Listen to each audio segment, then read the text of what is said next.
You can't pick the bottom. It's impossible. You have no idea when it's going to happen. But if you're staying long the category, you need diversification. Kevin O'Leary, poznat kao Mr. Wonderful, je kanadski biznismen, preduzetnik i televizijska ličnost. O'Leary je zagovornik investiranja u kriptovalute i lično posjetuje nekoliko coina i tokena. Kanadski biznismen Kevin O'Leary vredi više od $400 miliona. Šta on ima da kaže o današnjoj prilici za investiranje, o tome da li je vreme da kupite ili prodate kriptovalute, šta velike kompanije rade u ovom trenutku i koje coine on predlaže i kupuje, saznajte u ovom videu.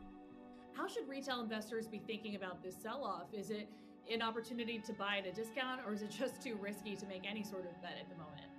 No, I mean, everybody has challenges with volatility, but I remind everybody just go back 17 years to a stock called Amazon. It also corrected 38 to 50% every year for 12 years in a row as people tried to figure out what this new entity was. And so there's always tremendous volatility in new and nascent technologies and new markets. And crypto is a new market. I still predict in 10 or 12 years, it'll be the 12th sector of the S&P. There's just too much productivity opportunity here around payment systems and all kinds of other attributes of these blockchain projects that we just don't yet know what the upside is going to be. Any college, any university, any engineer, they all want to work on the chain. Kevin, you said that 20% of your investments are in crypto. And so I just want to start with, what are you doing? Are you exiting some of these positions? Are you buying more?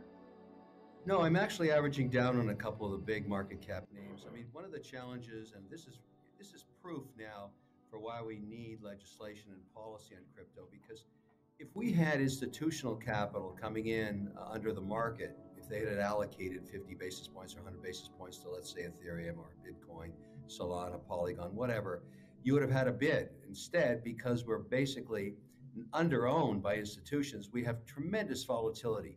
And we've seen this before. This is not new. It'll, recover eventually, but this is the nature of crypto unregulated. And so my argument is this really should get us focused on policy. Right after the midterms, I'm hoping for policy on stable coins and then into other assets as well, NFTs, that kind of thing. We're at the nascent stage, but the volatility is because we don't have the institutional bid. And I don't want this to sound trite, but let me explain how bottoms are made in any market. I don't care if you're in equities or in debt or in crypto or in real estate. You always need a big player to go to zero. That always helps, whether it's long-term capital or whether it's one of these crypto infrastructure companies.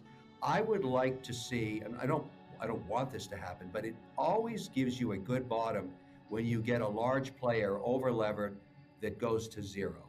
And that always tends to be the beginning of the rebuilding process. So if you have to sacrifice someone who used too much leverage, and it's always leverage that does this, somebody's over-levered, positions are complicated, they're not transparent, they're not liquid, and they go to zero. Someone is out there on the brink of zero. That's okay. In fact, I'd argue that's a good thing when we get it. Now, do we get it this week? Do we get it next week? Someone's going to zero. I don't know who, but it'll be great for everybody else that survives because everybody will learn from that. And that's what I like about a washout, an event. And I think we're due for one in crypto land. So to that point, how are you navigating this crypto winter for the crypto businesses that you're involved in? I don't use leverage on crypto because I've seen volatility like this in the past. There are certain assets where I might put leverage on, but it won't be in crypto. I mean, when you see volatility of 50% on an 11-month basis, which we're seeing in Bitcoin, 60%, 20% days on Ethereum, you can't afford to put leverage on that. But, people will learn their lessons. This is a good thing in the sense that this generation of crypto investors has not gone through corrections like this and not gone through them with leverage. Now they're going to learn an important lesson. Everybody I know that has survived volatility has had a very important lesson or a date with leverage, and they didn't have a great dance that night, I must tell you. Are there any takeaways for retail investors who are looking to buy the dip and add to their portfolio? Any categories of cryptocurrencies they should be looking at? Anything that they should be wary of? I think right now, if you're, licking your wounds, go to the large cap projects. I mean, the Ethereum, Bitcoin, obviously Polygon, Solana. There on Polygon's been slaughtered, and it's a good project. Great opportunity to add to it. I have very big positions in these names, and I've been nibbling as well. There's nothing wrong. The one thing I would tell everybody is you can't pick the bottom. It's impossible. You have no idea when it's going to happen. But if you're staying long the category, you need diversification. I have so many different positions on right now, and they're all over the map.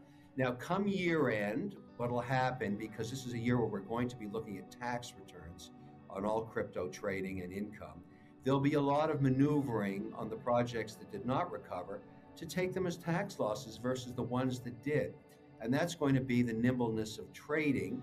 And that's why it's important to look at your positions and make sure you have liquidity in them, because most of these projects are very, very liquid, so it's not a problem.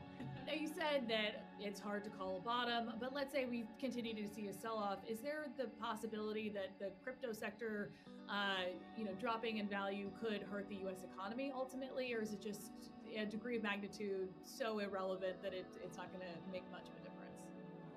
Well, the great news about the crypto economy and even positions like Bitcoin or Ethereum, these are decentralized holdings. It's not just the American investor exposed here. Bitcoin is all around the world. And it's only 880 billion before the correction, which, as you rightly pointed out, is a big nothing burger. And so that's nothing. I mean, even all of crypto under 2 trillion is still nothing in financial services. So there's so much upside to this sector. When we do get policy, when we get institutional investors and sovereign wealth involved, then you'll start to see real assets. But, if Bitcoin went down another 20%, it wouldn't really matter because it's spread around everywhere. And most of the holdings are not institutional. In 3 years, 36 months, there'll be policy on Bitcoin. Do I want to own it after policy comes and all the institutions start buying it? Or do I want to take a chance and live with some volatility now and buy it here at 24 or 23 or 20,000, whatever it's going to go to? I don't know. But if you believe in Bitcoin, it's a buying opportunity, but you can't guarantee that you're catching the bottom. Nobody catches the bottom. It never works that way.